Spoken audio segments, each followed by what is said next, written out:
प्रिय दर्शकों, हमारे धर्म ग्रंथ और शास्त्र कहते हैं कि प्रत्येक घर की स्त्री को तुलसी को जल देना चाहिए, जिससे धन की देवी माता लक्ष्मी की कृपा सदैव बनी रहती है। नित्य तुलसी में जल चढ़ाने से जीवन की परेशानियों का निवारण हो जाता है और जीवन में सुख शांति का वास होता है। रोजाना तुलसी में जल अर्पित करने से धन लाभ होता है, क्योंकि इसमें माँ लक्ष्मी का वास होता है। किंतु कुछ स्त्रियों को तुलसी को जल देने की मनाही है। तो चलिए जान लेते हैं कि वह कौन सी स्त्रियां हैं जिन्हें भूल से भी तुलसी को जल नहीं चढ़ाना चाहिए। दोस्तों, एक समय की बात है, देवी सत्यभामा भगवान श्री कृष्ण के पास आती हैं और उनसे पूछने लगती हैं, हे प्रभु, आप ही पूरे संसार के पालनहार हैं। आपके ही कारण पृथ्वी तथा संसार की गति चलायमान है। किंतु आज मैं आपके पास यह जानने के उद्देश्य से आई हूँ कि तुलसी को जल चढ़ाने के नियम क्या हैं? कौन सी स्त्री तुलसी को जल चढ़ा सकती है और कौन सी स्त्री तुलसी को जल नहीं चढ़ा सकती? इस विषय में मुझे ज्ञान दीजिए तथा कौन सी अवस्थाओं में स्त्रियों को तुलसी को स्पर्श नहीं करना चाहिए। कृपा करें और मेरे मन की आशंकाओं को दूर करें। भगवान श्री कृष्ण कहते हैं, हे सत्यभामा, आज तुमने उत्तम प्रश्न किया है। तुलसी को जल देने के महत्वपूर्ण नियम होते हैं। उन नियमों का पालन करते हुए ही तुलसी को जल देना चाहिए।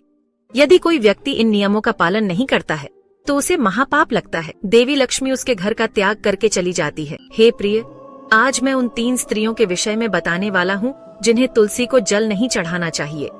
इन स्त्रियों को तुलसी को जल देने का कोई शुभ फल प्राप्त नहीं होता है। उल्टा इनके द्वारा तुलसी को जल चढ़ाने पर उन्हें महापाप ही लगता है। तुलसी को जल चढ़ाने के नियम बताने से पूर्व, हे देवी, मैं आपको सुनंदा का प्राचीन इतिहास सुनाता हूँ। इसे आप ध्यान से सुनिए। जो भी स्त्री इस प्राचीन कथा का श्रवण करती है उसे तुलसी को 100 वर्षों तक जल देने का पुण्य प्राप्त होता है। इस कथा को जो भी ध्यान से सुनता है और इसका प्रचार करता है, उसके दुखों का नाश होता है और उसकी दरिद्रता दूर होती है। देवी सत्यभामा कहती हैं, हे स्वामी, आपके मुख से इस कथा का श्रवण करना बड़े सौभाग्य की बात है। कृपया आप मुझसे वह कथा कहिए, मैं इसे ध्यान से पूरा अवश्य सुनूंगी। भगवान श्री कृष्ण कहते हैं, हे देवी सत्यभामा, पूर्व काल की बात है।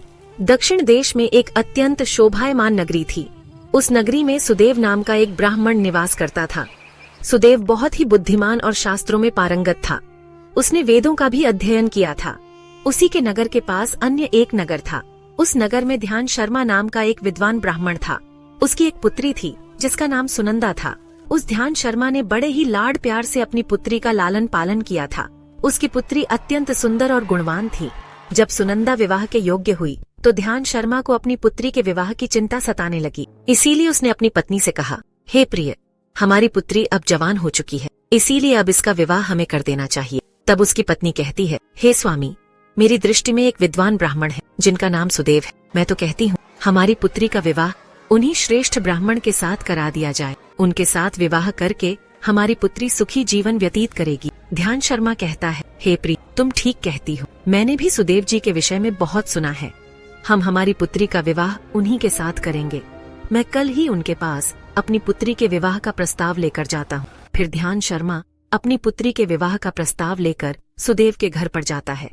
सुदेव घर में अपने माता पिता की सेवा कर रहा होता है। जब ध्यान शर्मा सुदेव को अपने माता पिता की सेवा करते देखता है तो उसे बड़ा आनंद होता है। वह सोचता है, अरे वाह, यह ब्राह्मण पुत्र तो कितना महान है। यह तो बड़ी प्रसन्नता से अपने माता पिता की सेवा कर रहा है। जब ध्यान शर्मा को सुदेव द्वार पर खड़ा देखता है तो उनका स्वागत करता है और कहता है, हे विप्र, पधारिए, आपका स्वागत है।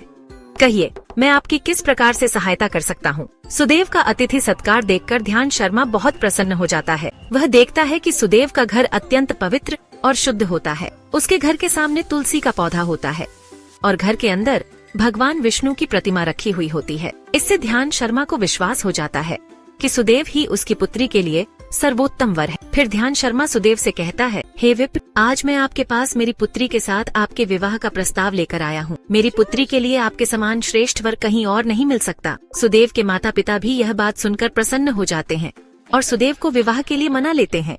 फिर सुदेव भी विवाह के लिए तैयार हो जाता है। विवाह का मुहूर्त तय किया जाता है और एक पवित्र स्थान पर सुदेव और सुनंदा का विवाह संपन्न किया जाता है। सुनंदा के सुंदर और मनमोहक रूप को देखकर सुदेव बहुत प्रसन्न होता है। सुनंदा अत्यंत गुणवान और चरित्रवान स्त्री थी। विवाह के बाद जब सुनंदा सुदेव के घर पर जाती है तो वह अपने पति और सास ससुर की बड़ी सेवा करती है। अपनी मधुर वाणी और कार्यों से वह सभी के मन को जीत लेती है। सुनंदा के ससुराल वाले भी उसके कार्य से बहुत संतुष्ट रहते हैं। सुनंदा नित्य अपने पति से पहले जागकर घर का आंगन साफ करती थी, फिर घर के अंदर साफ सफाई करके स्नान किया करती थी। स्नान करके वह नित्य तुलसी को जल देती थी और फिर पूजा घर में जाकर भगवान विष्णु और माँ लक्ष्मी की पूजा किया करती थी। फिर भोजन बनाकर उसमें तुलसी पत्र डालकर भगवान विष्णु को भोग लगाया करती। उसके बाद वह अपने पति को भोजन कराकर फिर खुद भोजन किया करती थी। रात को वह पति के चरण दबाकर उसके सो जाने के बाद सो जाया करती थी। सुनंदा के अंदर एक पतिव्रता नारी के सभी लक्षण थे और वह अपने पति को ही परमेश्वर मानकर उनकी सेवा करती थी। सुनंदा ने कभी अपने पति के अलावा अन्य पुरुष के विषय में विचार नहीं किया। वह सत्य धर्म का पालन करने वाली और धर्म कार्य करने वाली पवित्र स्त्री थी। उसने कभी कोई अशुभ कार्य नहीं किया। सुनंदा के ऐसे सात्विक और सरल स्वभाव को देखकर माँ लक्ष्मी भी उस पर मेहरबान थी। माँ लक्ष्मी स्वयं चलकर उसके घर में आकर निवास करने लगी, जिससे सुनंदा के जीवन में सुख समृद्धि और भी अधिक बढ़ गई। एक दिन सुनंदा का पति अत्यंत कामात होकर सुबह स्नान करने के पश्चात सुनंदा के पास आया और उसने सुनंदा के साथ शारीरिक संबंध स्थापित किया, जिससे सुनंदा का शरीर अपवित्र हो गया। लेकिन सुनंदा का मन भी काम के प्रभाव में ही था, इसीलिए वह अपने नित्य नियम को भूल गई। उसने पति के साथ संबंध बनाने के बाद बिना स्नान किए ही तुलसी को स्पर्श किया और उसे जल दे दिया, जिससे सुनंदा के शरीर में महामोर ने प्रवेश कर लिया। सुनंदा के सारे इंद्रिय तिलमिला उठे। सुनंदा के शरीर में महामोह ने प्रवेश करते ही देवी लक्ष्मी ने सुनंदा के घर को त्याग दिया और लक्ष्मी उस स्थान से चली गई। तब से सुनंदा के शरीर में निवास कर रहे उस महामोर ने उसे सभी धार्मिक कार्यों से वंचित कर दिया। इसका विपरीत प्रभाव सुनंदा के पति पर भी पड़ा और वह भी सदा कामातौर होकर सुनंदा के साथ विहार करने लगा। उसका मन सदैव ही काम वासना में लगा रहता था। फिर एक दिन सुनंदा के पति ने तो सभी सीमाओं का उल्लंघन किया और सुनंदा के मासिक धर्म के दौरान ही उसके साथ संबंध स्थापित किया, जिससे सुनंदा के शरीर में निवास कर रहा ब्रह्म हत्या का पाप उसके पति के शरीर में प्रवेश कर गया। हे देवी सत्यभामा, जब स्त्री मासिक धर्म से होती है तो उसके शरीर में 3 दिनों तक ब्रह्म हत्या का पाप निवास करता है, क्योंकि ब्रह्मदेव ने इंद्र के शरीर से ब्रह्म हत्या का पाप निकालकर वृक्ष, जल, अग्नि और अप्सराओं को ग्रहण करने के लिए कहा था।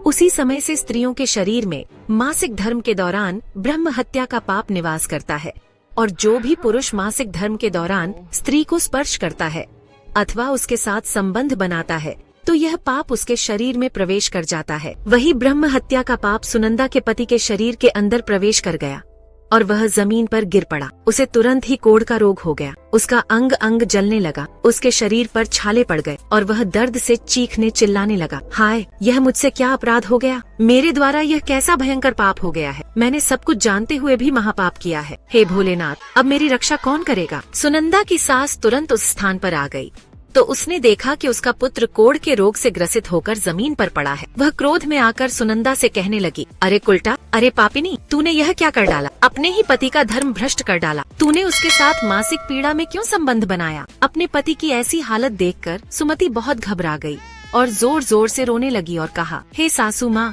मुझे क्षमा करो, मुझसे बहुत बड़ा अपराध हो गया है। काम के वशीभूत होकर मेरे द्वारा यह अपराध हो गया है। सुनंदा की सास ने कहा, हे पापिनी, तू इस घर से अभी चली जा। तुझ जैसी कुल्टा स्त्री को इस घर में नहीं रहना चाहिए। तूने मेरे बेटे के जीवन को नरक बना दिया। सुनंदा कहती है, हे सासू माँ, मैं कहाँ जाऊँ?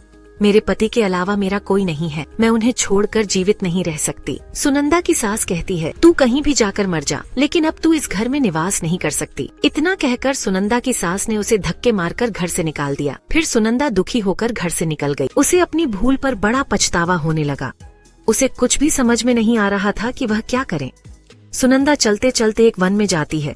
उसी वन में एक साधु का आश्रम होता है। तब वह उस आश्रम पर सहायता मांगने के लिए जाती है तो वहाँ पर कोई नहीं होता है। सुनंदा उसी आश्रम पर जाकर बैठ जाती है और अपने दोष के विषय में सोचते हुए दुखी होने लगती है। फिर कुछ समय बाद एक ऋषि उस आश्रम पर आते हैं जिनका वह आश्रम होता है। जब वे ऋषि एक स्त्री को अपने आश्रम पर दुखी बैठा हुआ देखते हैं तो आश्चर्यचकित हो जाते हैं और पास जाकर उस स्त्री से पूछने लगते हैं, हे कल्याणी, तुम कौन हो और किस कारण से इस स्थान पर अकेले बैठी हो? तुम्हारे दुख का क्या कारण है? हे मुनिवर, मेरा नाम सुनंदा है। मेरे द्वारा घोर पाप हो गया था। उसी कारण से मैं अपने परिवार से बिछड़कर इस स्थान पर आई हूँ। हे देवी, यह क्या कह रही हो तुम? तुमने कौन सा पाप किया है? मुझे विस्तार से बताओ। मैं तुम्हारी कोई सहायता कर सकूं तो प्रयत्न अवश्य करूंगा। हे मुनिवर, मेरे द्वारा घोर पाप हो गया है। मासिक धर्म के दौरान मैंने पति के साथ संबंध बनाया। इसी कारण से मेरे पति कोढ़ रोग से ग्रस्त हो गए और दुख भोग रहे हैं। बेटी, तुम चिंता मत करो। तुम्हारे द्वारा जो पाप हुआ है उसका प्रायश्चित करो। तुम्हें पाप से मुक्ति मिल जाएगी। तुम इस आश्रम में बैठकर भगवान विष्णु की पूजा करो, तुलसी को नित्य जल दो और गौ माता की सेवा करो।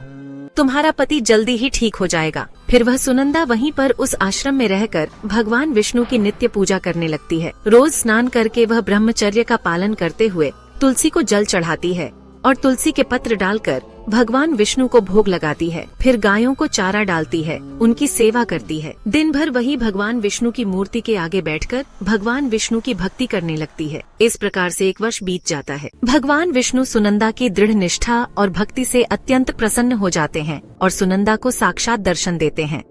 भगवान विष्णु को साक्षात अपने सामने खड़ा देखकर सुनंदा उन्हें बारंबार प्रणाम करने लगती है। हे पुत्री, तुमने बड़ी ही श्रद्धा से और भक्ति भाव से मेरी आराधना की है, इसीलिए अब मैं तुम पर प्रसन्न हूँ। कहो, तुम्हारी क्या कामना है? हे प्रभु, कृपया मुझे बताइए, मेरे किस दोष के कारण मेरे अंदर काम का वास हो गया, जिस कारण से मेरे द्वारा घोर पाप हुआ और मेरे पति को कोढ़ का रोग हो गया। हे पुत्री, अब तुम ध्यान से सुनो। तुम्हारे द्वारा अनजाने में ही एक पाप हुआ था, जिस कारण से तुम्हारे अंदर महामोह ने प्रवेश कर लिया था। एक दिन तुमने अपने पति के साथ संबंध बनाने के बाद बिना स्नान किए ही तुलसी को जल दिया था। पति पत्नी जब रति क्रिया करते हैं तो उनका शरीर अपवित्र हो जाता है और ऐसी अवस्था में तुलसी को कभी स्पर्श नहीं करना चाहिए। तुलसी लक्ष्मी का ही रूप है। तुमने अपवित्र अवस्था में ही तुलसी को जल अर्पण किया था, जिस कारण से देवी लक्ष्मी तुम्हारे घर का त्याग करके चली गई और फिर महामोह ने तुम्हारे अंदर प्रवेश कर लिया। उसी महामोह के कारण तुम्हारे और तुम्हारे पति के अंदर काम का प्रभाव अधिक बढ़ गया और मासिक धर्म के दौरान स्त्री के साथ संसर्ग होने के कारण तुम्हारे पति को कोढ़ का रोग हो गया था। हे प्रभु, अनजाने में मुझसे यह बड़ा पाप हो गया था। अब इस पाप का क्या प्रायश्चित है? हे सुनंदा, इस पाप का प्रायश्चित तुमने 1 वर्ष तक ब्रह्मचर्य व्रत का पालन करके कर लिया है, इसीलिए अब तुम पाप से मुक्त हो। हे प्रभु, कृपया मुझे बताइए किस अवस्था में तुलसी को जल नहीं देना चाहिए और तुलसी को जल देने के क्या नियम हैं? हे सुनंदा, अब मैं तुम्हें तुलसी को जल देने के नियम बताता हूँ, तुम इसे ध्यान से सुनो। हे पुत्री, तुलसी एक अत्यंत पवित्र पौधा है। ये मुझे सबसे अधिक प्रिय है, इसीलिए इसकी सात्विकता बनी रहनी चाहिए। इस पौधे को कभी अपवित्र अवस्था में स्पर्श नहीं करना चाहिए। जो स्त्री मासिक धर्म से हो, उस स्त्री को इस पौधे को कभी स्पर्श नहीं करना चाहिए। मासिक धर्म के दौरान स्त्री के शरीर में ब्रह्म हत्या का पाप होता है। ऐसे में स्त्री को तुलसी को जल नहीं देना चाहिए। किसी भी स्त्री और पुरुष को संबंध बनाने के बाद तुलसी के पौधे को स्पर्श नहीं करना चाहिए और न ही इसे जल देना चाहिए। संबंध बनाने पर स्त्री और पुरुष का शरीर अपवित्र हो जाता है। ऐसी अवस्था में तुलसी के पौधे को स्पर्श करने पर दोष लगता है। देवी लक्ष्मी ऐसे स्थान से चली जाती हैं। हे पुत्री, जो स्त्री अपने पति का त्याग करके चली गई हो, जो विवाह के पश्चात अपने पति को छोड़कर अन्य पुरुष के साथ निवास कर रही हो, ऐसी स्त्री को भी तुलसी को जल नहीं चढ़ाना चाहिए। तुलसी की पूजा करने का अधिकार केवल पतिव्रता स्त्रियों को ही है। जो स्त्री असती होती है, उसे तुलसी को जल नहीं चढ़ाना चाहिए। हे सुनंदा, अब मैंने तुम्हें तुलसी को जल देने के संबंध में महत्वपूर्ण नियम बताए हैं, तुम इसे ध्यान में रखो। तब सुनंदा कहती है, हे प्रभु, मेरे पति कोढ़ के रोग से पीड़ित हैं, कृपा करके मेरे पति को रोग से मुक्त कीजिए। तब भगवान विष्णु कहते हैं, हे सुनंदा, तुमने इस तुलसी के वृक्ष की 1 वर्ष तक पूजा की है। यह अत्यंत पवित्र पौधा है। अब तुम इसके पत्ते ले जाकर अपने पति को खिला दो, वह रोग और पापों से मुक्त हो जाएगा। इतना कहकर भगवान विष्णु अंतर्ध्यान हो जाते हैं। यह सुनकर सुनंदा बहुत प्रसन्न हो जाती है और भगवान विष्णु को बारंबार प्रणाम करके धन्यवाद देती है। फिर वह तुलसी के पौधे के कुछ पत्ते तोड़कर घर पर जाती है और अपने कोढ़ी पति को खिला देती है। तुलसी के पत्ते खाते ही उसका पति एकदम से स्वस्थ हो जाता है और सुनंदा को गले से लगा लेता है। सुनंदा की सास भी जब यह चमत्कार देखती है तो बड़ी प्रसन्न हो जाती है और फिर वे सभी प्रसन्नता से रहने लगते हैं। भगवान श्री कृष्ण कहते हैं, हे सत्यभामा, इसीलिए इन अवस्थाओं में स्त्रियों को तुलसी को जल नहीं चढ़ाना चाहिए और न ही तुलसी को स्पर्श करना चाहिए, अन्यथा इसके अशुभ परिणाम भोगने पड़ते हैं, जैसा सुनंदा के साथ हुआ था। अब जानते हैं तुलसी के पौधे से जुड़े महत्वपूर्ण नियम। तुलसी के पौधे को मिट्टी के गमले में लगाना श्रेष्ठ होता है। घर के मुख्य द्वार के सामने एक सुंदर गमले में तुलसी का पौधा लगाना चाहिए। तुलसी के गमले को हमेशा जमीन पर अथवा किसी ऊंची जगह पर रखना चाहिए, लेकिन इसे कभी लटकाकर नहीं रखना चाहिए। तुलसी के गमले में मिट्टी का चुनाव भी बहुत महत्वपूर्ण होता है। इस बात का ध्यान रखें कि मिट्टी उपजाऊ और अच्छी गुणवत्ता की हो। तुलसी के पौधे को स्वस्थ और हरा भरा बनाए रखने के लिए नियमित रूप से पानी देना चाहिए, लेकिन ध्यान रहे कि पानी का जमाव न हो। तुलसी के पौधे में अच्छी मिट्टी का प्रयोग करना चाहिए। अशुभ स्थानों की मिट्टी कभी तुलसी के गमले में नहीं डालनी चाहिए, जैसे श्मशान, नाली या शौच वाले स्थानों की मिट्टी का प्रयोग तुलसी के गमले में कभी न करें। जिस तुलसी के पौधे की रोज पूजा करते हैं, उसे कभी जमीन के अंदर नहीं लगाना चाहिए। जमीन में लगाने से तुलसी का पौधा अपवित्र हो जाता है और साथ ही इसका आकार भी बहुत बड़ा हो जाता है, जिससे इसकी पूजा करने में परेशानी होने लगती है और लोग इसकी टहनियाँ तोड़ने लगते हैं। इसके अलावा ध्यान न देने पर पशु इसे नुकसान पहुंचा सकते हैं। तुलसी का पौधा लगाने के लिए उत्तर, उत्तर पूर्व तथा पूर्व दिशा ही सर्वश्रेष्ठ मानी गई है। इसमें उत्तर पूर्व दिशा अत्यंत शुभ होती है। इस दिशा में तुलसी का पौधा लगाने से घर का वातावरण सकारात्मक बनता है और शुभ परिणाम प्राप्त होते हैं। अगर तुलसी का पौधा आंगन में लगाया जाता है तो यह बहुत शुभ होता है। तुलसी का पौधा कभी भी दक्षिण पूर्व की दिशा में कभी नहीं लगाना चाहिए। यह आग्नेय दिशा है। इस दिशा में तुलसी का पौधा रखने से जल्दी सूखने लगता है। तुलसी के पौधे को कभी भी अंधकार में नहीं रखना चाहिए। शास्त्रों के अनुसार सोमवार, बुधवार और रविवार का दिन तुलसी का पौधा लगाने के लिए बहुत शुभ होता है, लेकिन ग्रहण काल में अर्थात सूर्य ग्रहण, चंद्र ग्रहण आदि दिनों में तुलसी का पौधा कभी नहीं लगाना चाहिए। रविवार के दिन तुलसी को जल नहीं देना चाहिए। इस दिन पत्तियां भी नहीं तोड़नी चाहिए। तुलसी को जल देने के लिए शुद्ध पानी का ही प्रयोग करें। तुलसी को कभी गंदा झूठा पानी नहीं चढ़ाना चाहिए। तुलसी के पौधे को भूल से भी गंदगी वाले स्थान पर नहीं लगाना चाहिए। कई बार महिलाएं तुलसी के पौधे को ऐसे स्थान पर लगाती हैं जो स्थान अपवित्र होता है, जैसे नाली के समीप या जिस स्थान पर बर्तन अथवा कपड़े धोए जाते हैं, उस स्थान पर भी तुलसी का पौधा कभी नहीं लगाना चाहिए। इससे क्या होता है, गंदा पानी तुलसी के पौधे में गिरता है। यह बहुत ही अशुभ माना गया है। तुलसी में गंदा पानी गिरने से तुलसी अपवित्र हो जाती है। तुलसी को बिना स्नान किए जल भी नहीं देना चाहिए। जो भी स्त्री तुलसी को जल देती है, उसे स्नान करके माथे पर सिंदूर लगाकर ही तुलसी को जल देना चाहिए, तभी यह जल तुलसी मैया स्वीकार करती है। जो अविवाहित हैं अथवा जिनके पति नहीं हैं, उन्हें सिंदूर लगाने की आवश्यकता नहीं है। ध्यान रहे, तुलसी का पौधा कभी सूखना नहीं चाहिए। यह अशुभ संकेत लेकर आता है। तुलसी का पौधा सूखने पर समझना चाहिए कि घर में नकारात्मक शक्ति का वास है, इसीलिए तुरंत वास्तु उपाय करने चाहिए। गुरुवार के दिन तुलसी के पौधे में कच्चा दूध डालने से माता लक्ष्मी अत्यंत प्रसन्न होती है। घर से दुख, दरिद्रता और शांति समाप्त होती है। गुरुवार के दिन केले के पौधे के साथ तुलसी का भी पूजन करना चाहिए। इससे अथाह धन संपत्ति की प्राप्ति होती है, जो कभी खर्च नहीं होती है। केले में भगवान विष्णु और तुलसी में माँ लक्ष्मी का वास है, इसीलिए गुरुवार को इनकी पूजा जरूर करनी चाहिए। शाम के समय इसके पास दीपक जलाना चाहिए। एकादशी के एक दिन पहले ही तुलसी के पत्ते तोड़कर रखने चाहिए। सूर्य ग्रहण, चंद्र ग्रहण के दौरान तुलसी को स्पर्श नहीं करना चाहिए। किसी भी दिन शाम के समय तुलसी के पत्ते नहीं तोड़ने चाहिए। शाम को तुलसी निद्रा अवस्था में होती है। ऐसे समय पर तुलसी के पत्ते तोड़ना पाप माना गया है। पुरानी सूखी हुई तुलसी की पत्तियों को कभी फेंकना नहीं चाहिए। इसे मिट्टी में दबा दें, लेकिन कभी नाली में अथवा कचरे में ना फेंके। प्रिय दर्शकों, आपको यह कथा कैसी लगी, कमेंट करके अवश्य बताएं। जानकारी अच्छी लगी तो वीडियो को लाइक जरूर करें और कमेंट में जय श्री कृष्ण अवश्य लिखें। साथ ही चैनल को सब्सक्राइब करें ताकि ऐसी ही आध्यात्मिक जानकारी आपको प्राप्त हो सके। आप सभी का धन्यवाद।